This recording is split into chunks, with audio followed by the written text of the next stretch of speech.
Hey guys, we're back with another arena draft walkthrough, and this week, let's see what we get. Paladin, Shaman, and Druid. I think we've done all of these. Oh god. What do we need here? I will serve. I guess we could do another Paladin. Sure. So here, easy pick, we'll take the Knife Juggler.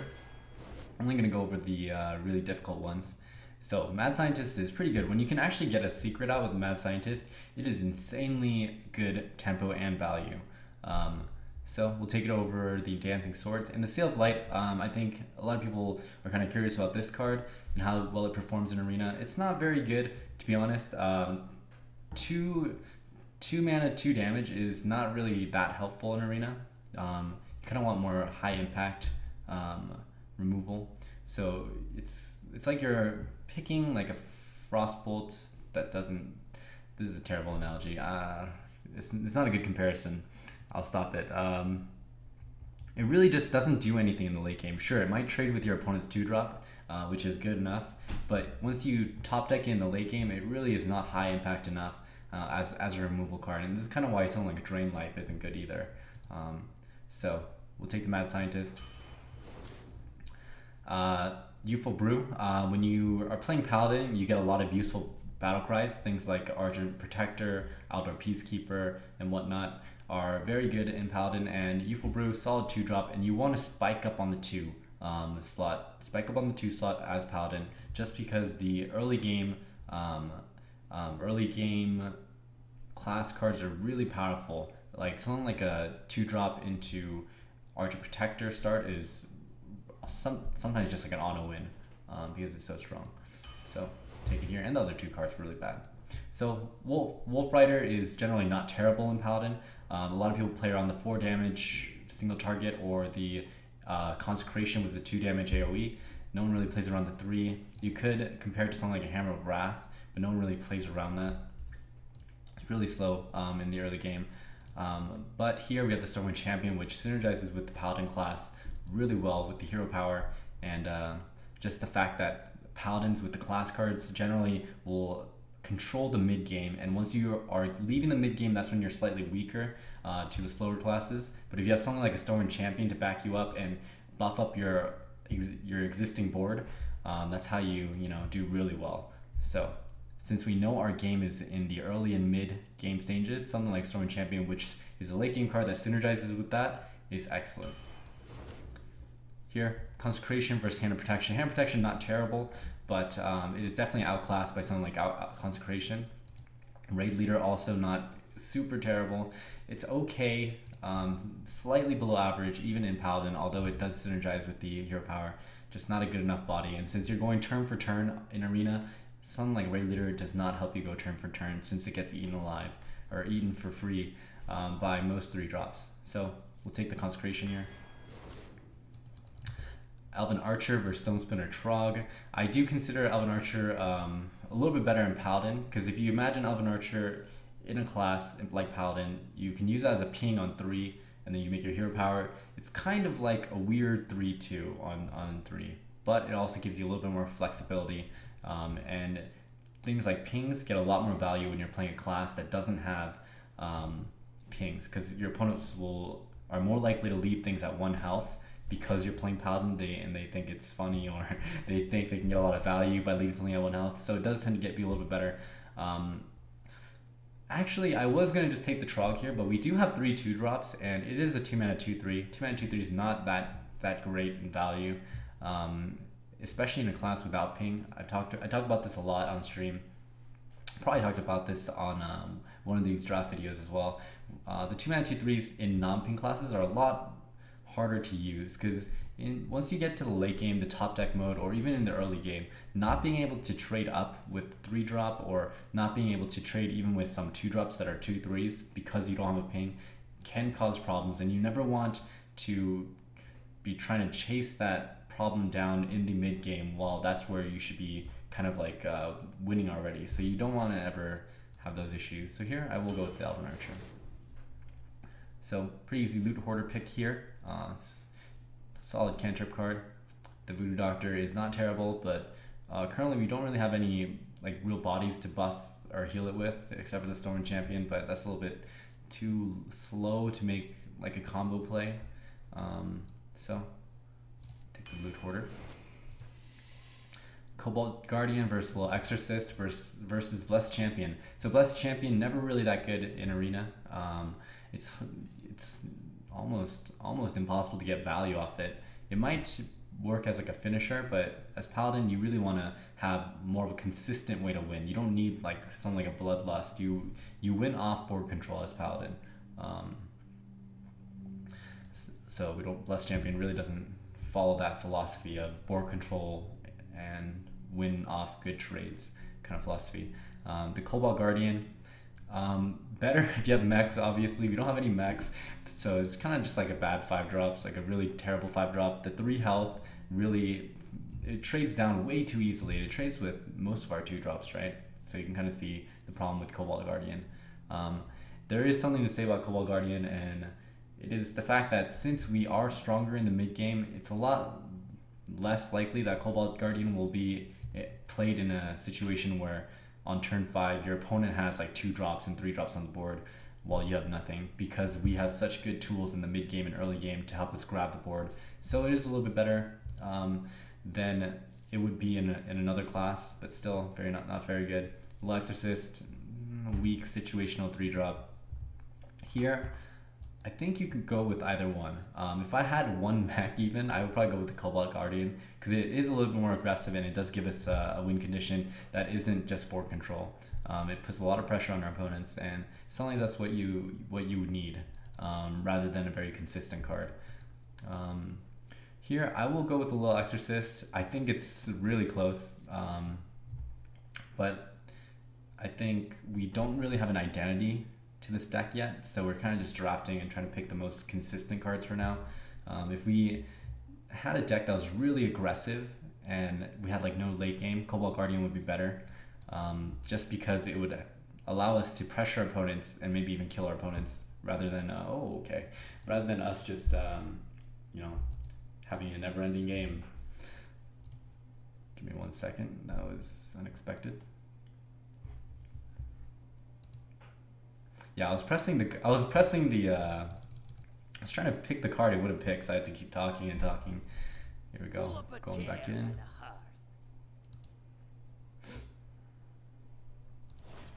Okay. So yeah, we will go with the Little Exorcist, it's fine. Argent Squire versus Consecration versus Light Justice. So here it's gonna be Consecration, but I would like to talk about Light Justice a bit. I think the Light Justice gets a bad rap in Arena. People usually don't like it very much. They think it's a terrible card. But once again, the pings get a lot of value in Paladin because no one expects to ping. Also, being able to do 1 damage over 4 turns for just 1 mana, especially if you just play it on 1, right? It's kind of like a free mage hero power for 4 turns, and you should be using it aggressively. So if you're in a spot where you miss your 2-drop, right? You missed your 2-drops, you have to hero power, and your opponent already has a 3-2 out there, and you played the Light Justice on turn 1. You should be hitting into the 3-2, expecting your 1-1 to get traded into, and if it doesn't get traded into, you hit it again, then you net a 1-1, and you have tempo, right? Your 1 Light Justice traded for your opponent's 2-drop, you even have a 1-1 left over and 2 charges of Light Justice left. So it's good for tempo, and a lot of time what you're looking for as Paladin, since Paladin is somewhat board dependent, since we have a lot of buffs and we need a lot of help with things, even like True Silver can't usually kill something by itself. You need something smaller to help you finish something off. So getting that tempo does really come into play. Yeah, so I mean, that's my Light Justice rant. I think it's a lot better than people think. I would actually rate it as being like average. I don't know if I would say that I would prefer to have one in my deck rather than not, but it's like right below that line where like I really want one. It's like yeah, I'll take one kind of thing. Like I don't really care if I have one or not. So it's not bad at all. So but here we have Consecration, so I'll shut up, let's move on. Here, because I'm Mystic, I think a little bit too situational for Arena. It's like a worse Spellbreaker. So if you think of both cards being only good when the situation arises where you can use their battle cries, because I'm Mystic's battle cry is a lot harder to hit than Spellbreaker, since Spellbreaker can actually hit a lot of minions, things with like small death rattles or even like Divine Shield, that's like fine. But Kazan Mystic a lot more situational, so not very good. And since we want to go turn for turn, something like Kazan Mystic would not help us do that. Here we'll take the Sledge Belcher, very consistent card. It's never gonna be bad. It'll always be a decent play. So Noble Sack, I'll talk about Noble Sack. Noble Sack is terrible. If I were to rate the arena secrets, and this all depends, right, on your curve and what cards you have, I would probably rate Noble Sacrifice maybe slightly better than Eye for an Eye. Well, it is definitely better than Eye for an Eye, but maybe on par with Repentance. So on par with Repentance, which would be lower than something like a Redemption and obviously Avenge. It's all low impact, plus it's unreliable, right? You're not gonna be in a situation where you can guarantee that your opponent's gonna run their 3-2 into it. Although I do see it happen a lot, it's just not a very good card. So here we'll go with the Storm and Champion, take another solid late game card. With the 2 Consecrations, it looks like this is a slower Paladin deck. It's not like we're like super we're definitely not like aggro, and we're also like probably a little bit more heavy than a mid-range deck. So the Storm and Champions are nice. Emperor Cobra, solid 3-drop. The other 2, not gonna really talk about it because they're bad. We have 1, 2, 3, 4 2-drops. Shield of Minibot is an insane card that wins games all by itself. The impact of a Shield of Minibot on turn 2, when your opponent has no choice but to play into it with like a 3-2, is large, a huge impact. And you can kind of see it spiral out of control when you're the one developing thanks to Shield of Minibot, and your opponent's trying to just catch up to your turn 2 play and take out your turn 2. We do have a lot of 2-drops, so do we like it better than the Scarlet Crusader? Honestly, I think so. I rate Shield of Minibot really high. Do have a lot of 2-drops. I will still take it though. It's close. If we see this option again, I'd probably go with the Scarlet Crusader. Maybe. I think Shield of Minibot is just like almost an always pick. The only like neutral Paladin card I would probably compare with, I would even take it over True Silver. I might take a Blessing of Kings over Shield of Mini because I think Blessing of Kings is insanely good, but Shield of Mini is probably up there, like top tier. Dark Iron Dwarf is my pick for being the best neutral common card. It's better or worse depending on what class you're playing. So if you're playing like a off the board class like Druid or Mage that you don't really have to build momentum on with, Dark Iron Dwarf is probably worse than a Yeti or a Paladin Shredder. But in a class like Paladin where you kind of you stick on the board, you play your 2 and then your 3 helps you trade your 2 in, and then you're just like slowly building the momentum, right? In momentum decks, Dark Iron Dwarf is nothing beats the Dark Iron Dwarf for a 4-drop. And this is what it is. We are playing a momentum deck. We're playing Paladin. We get the Arch Protectors, and we get to keep our momentum on the board. So here, Cobalt Guardian versus Crazed Alchemist versus Questing Adventure. I'm gonna have to say that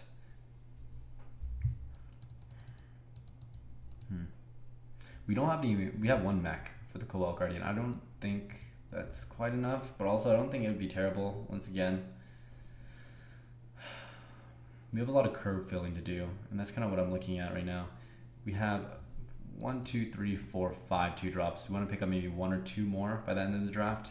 We have to pick up. We have 1 solid 3-drop. We want to pick up like 4 or 5 more, and then we have 1 4-drop. We probably want to pick up like 3, 4 more, since we don't really need that many since we're playing Paladin, and we get the Paladin class cards that are centralized here on the 4 slot, and maybe like 3, 4 more late game cards. So we have a lot of cards to fill our curve.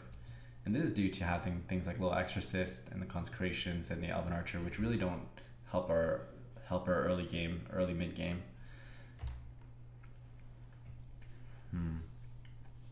So here, what do we need? Once again, Crazed Alchemist is just like those cards where it's kind of situational and it's not really a curve play. So maybe we want to go with the Cobalt Guardian. It's the only one out of these three that is actually a curve play. It might be a bad one, but it's still a curve play that helps us keep on the board to do turn for turn with our opponent. So here I will go with the Cobalt Guardian. Not really happy about it, but I think that is the right choice. Here we'll take an Avenge. I think it's fine to just play Avenge on 1 and just get the value whenever.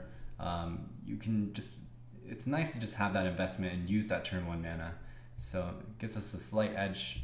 Also, you can just fit it into your curve whenever you have a floating mana. So it's fine. Here, Cult Master versus Stormwind Champion. Cult Master a lot better in Paladin since you get the 1/1s to trade in. This is a minion heavier deck, so we do have a lot of minions. So Cult Master will be okay. Stormwind Champion, we already have 2, so I mean, I think this is a pretty easy Cult Master pick. Yeah. Also, I mean, okay, so here's how I kind of see it. How I see something like Cult Master. I kind of see these 2 cards serving the same purpose. It kind of, you're either recycling the cards on your board or you're kind of making it stronger to push through for the win. In both cases, you need one thing, which is the board. You need the board, and you prefer a lot of minions on the board. So in that case, where you have that condition, where you have a lot of things on board, you are more likely to win. So in that way, these 2 cards are very similar. So we can add some variety with adding the Cult Master. So instead of trying to push for the win or making our board or investing more onto the board with something like Stormwind Champion, maybe we want to take a step backwards and play Cult Master and get refunds, so we can play off the board a little bit if we're expecting something like a big Flame Strike to come or whatever. So I think Cult Master's fine. Just add some variety. Here our choices are not very good. Mana Wraith versus Mana Addict versus Murloc Tidecaller.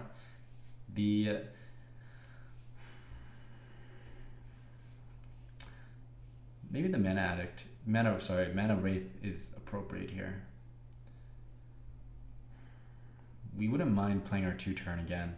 So in very like niche situations where our opponent misses their 2-drop and we have a read that they don't have a 2, then we can just play Mana Wraith, and then they're gonna miss their turn 3 because they missed their turn 2 unless they draw into a 2-drop on 3. We can play the Mana Wraith and then just play R2, and we have a lot of 2s to do. Go with that plan. So maybe that's fine. Murloc Tidecaller doesn't really fit in this deck or the class. Even Mana Addict doesn't look terrible. We do have the double Consecration, but Avenge, I don't think that's enough. So we will go with the Mana Addict. Hopefully it works out okay. So Guardian of Kings versus Chillwind Yeti. Guardian of Kings. So in Arena we talk a lot about just looking at the body of the card. So things like heal, especially like heal to your hero, are not very good.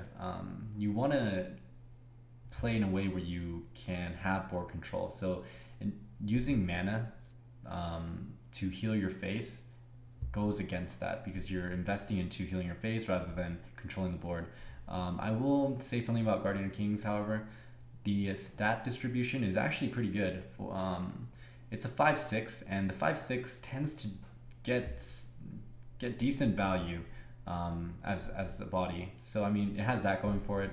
But as a 7-mana investment, it's probably not worth it. We rarely are going to want to play Guardian of Kings on turn 7 as opposed to Stormwind Champion, or even Stormwind Champion, not even only on turn 7, but like whenever we have both cards in hand, it's likely going to be Stormwind Champion.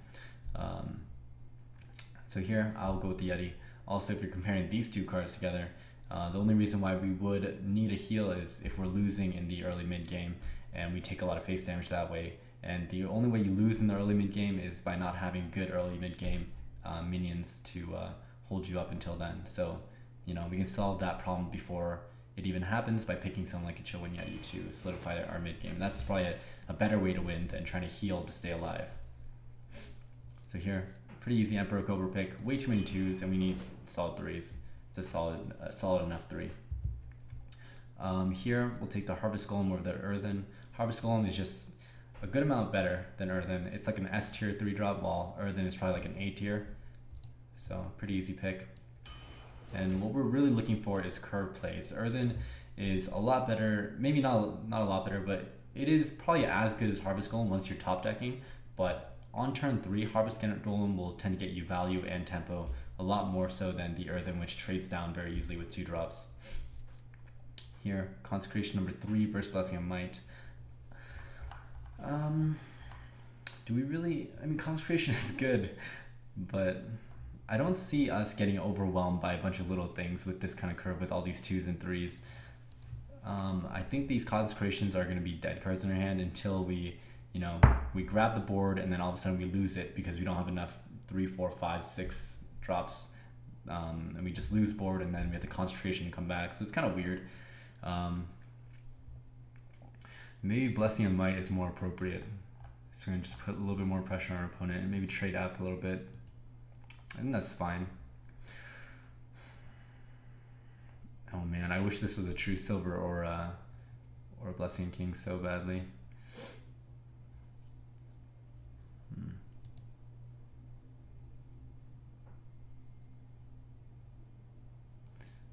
I struggle with this one because Consecration is a good amount better than Blessing of Might. But I think in this stack, Blessing of Might probably is more appropriate.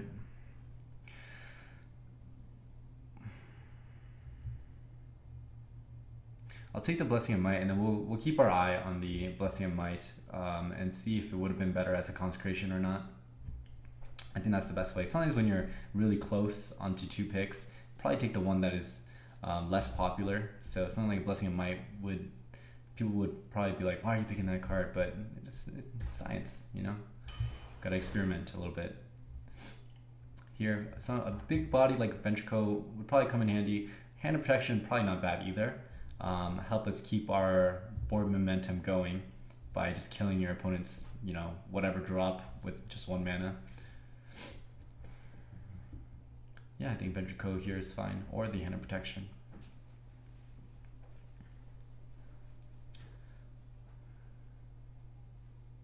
Never really want to slow down. The Ventrico is a lot worse than it was in classic Hearthstone Arena. It used to be like somewhat of a top tier neutral card, but now there's so many ways to play around the Ventrico. A lot of people are playing more aggressively, and a lot of people choose to ignore it now, and it's not such a threat anymore. Since you do tend to get heals, stuff like that. So maybe you want to go for the Hand of Protection. I think that's good. Keep our board alive so we can set it up for something like a Cult Master, Dark Iron, or even the Storm Champions. Here, pretty easy Zombie Chow pick. There's no 1-drop quite like a Zombie Chow. Probably one of the best 1-drops in the game. So, take it there. Hand of Protection number 2, we'll take it over Voodoo Doctor. If we had more like 4-drops, bigger bodies to actually heal with the Voodoo Doctor, maybe it would be a consideration, but we don't. I don't really like having so many like support cards like the Hand of Protections, the Blessing of Mights, but up against the Voodoo Doctor and a Magma Ranger, I think it's fine. Gurubashi, actually pretty decent in this deck. If we're worried about like very situational things like Kodo or Shadow Word Pain, we do have a lot of 2 and 3 drops in this deck that are affected by those 2 cards, and there are a couple other things, so maybe it's a little bit better. Also, with a lower curve, Gurubashi works fine since it does help you play around AoE, because your opponents are less likely to, well, they might still AoE, but you get something out of it, right? Because you get the buff from the Gurubashi. So you can keep your aggression going. So you can keep aggressive and push further on the board. So that's fine, we'll take it here. Don't really want to value that Owl. And the Unstable Ghoul, really bad in Paladin since it clears all your 1/1s, makes your opponent's AoE 1 damage stronger. It's just not very good. Fairy Dragon versus Bomber versus Micro Machine. This one is interesting. We do have a couple of 1-drops. We have the Zombie Chow, and there are actually situations where playing Eldritch Archer on 1 is correct. So One of these situations would be if you're player 1 against another paladin, you might choose to play Elven Archer, especially the higher up in wins you are, just to prepare that 1/1 body for your opponent's shielded mini. And that comes into play more if you have someone like a loot hoarder, knife juggler, mad scientist, something that doesn't do so well, right? We don't have any 2/3s in this deck, so we can't just expect to play 2/3 on 2 and have that stabilize us against shielded mini. So I mean, it does come into play. Random rant. Here, Mad Bomber a little bit worse in Paladin, since it does, you know, sometimes it'll get stuck in your hand, and since we're playing the class that wants to have a slight hold on the board and keep momentum on the board, something like a Mad Bomber would do us more harm, since we're not playing off the board with this kind of deck with no removal really. So here I think it's a choice between Micro Machine and Fairy Dragon. Micro Machine would make us a little bit stronger, and I think we can actually protect it with this deck. We have the double-handed protection. Maybe the Micro Machine is one of our win conditions. Might want to pick it up here. The Fairy Dragon would give us more consistency, which I like. But I'm going to go with the Micro Machine. As a first pick, I would definitely go with the Fairy Dragon. But I think this deck might need some help with some like cheesy win conditions to take a couple of games. So I'll take it.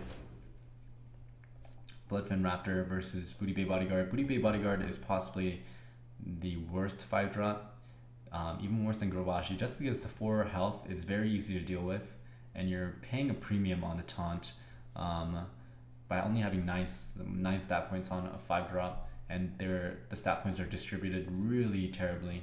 So pretty bad card. I'd rather just fill up our 2 slot again to make this deck a lot more aggressive than try to make it slightly heavier with terrible late game cards like Booty Bay. Here, Dragonling Mechanic versus Fen Creeper. Dragonling Mechanic a little bit better in Paladin, since you always have the option to hero power. You're going to have things that your opponent wants to ping. You tend to get things with Divine Shield. So your opponent has a lot of ping targets, and sometimes it's hard to keep up with all of them. So 2/1 is going to be slightly better in Paladin. The Fen Creeper here, I think this one is more of a curve play, since we do have things like Storm Champion and the Cult Master, and we talked about this before, where we have Guy Synergy. Maybe the Guy Synergy is more appropriate in this deck for those reasons. So I'm okay with either one, but I'm going to go with the Dragonling Mechanic. Just give us another play on 4, right? Currently we only have 1-2 real plays on 4. The Cult Master, we're going to try not to play on 4, but if we don't have a choice, we probably will play it sometimes on 4.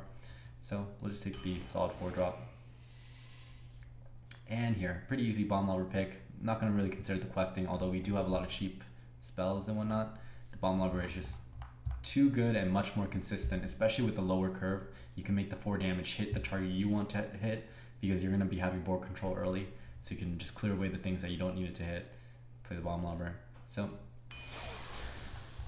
here, so this deck, let's look at the curve. We have 1 1-drop, 1 2 3 4 5 6 7 8 2-drops. Probably 1 or 2 2-drops too many. I would prefer to have like 6, but 8 it's fine.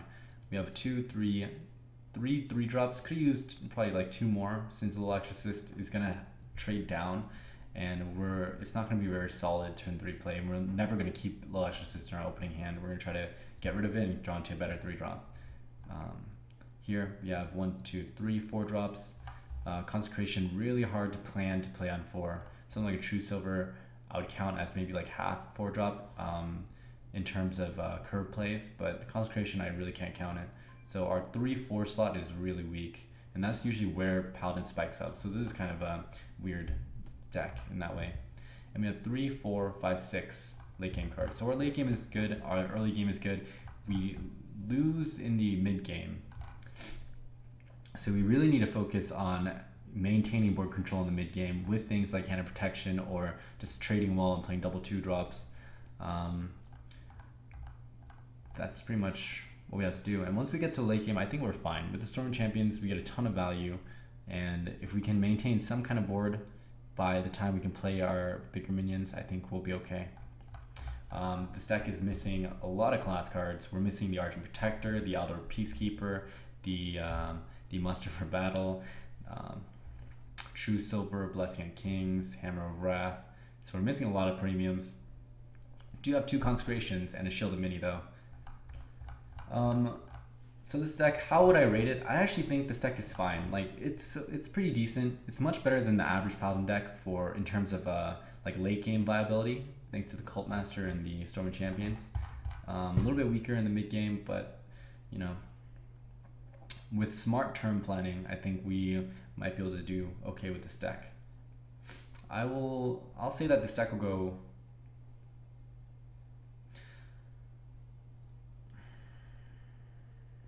I'll say that I'll go 7 wins. I think we can go 7 wins with this deck. It would be a lot more powerful with the class cards, but right now Paladin is really strong. We do have 1 Shielded Mini. I think we'll do okay. But yeah, we'll be posting those results on the Tempo Storm website, and hope you guys enjoyed this arena draft walkthrough. I know I enjoyed drafting it with you guys, and yeah, that's about it. Make sure you check out the stream at twitch.tv/ratsma, and hope you guys have a good day. See y'all later. Bye bye.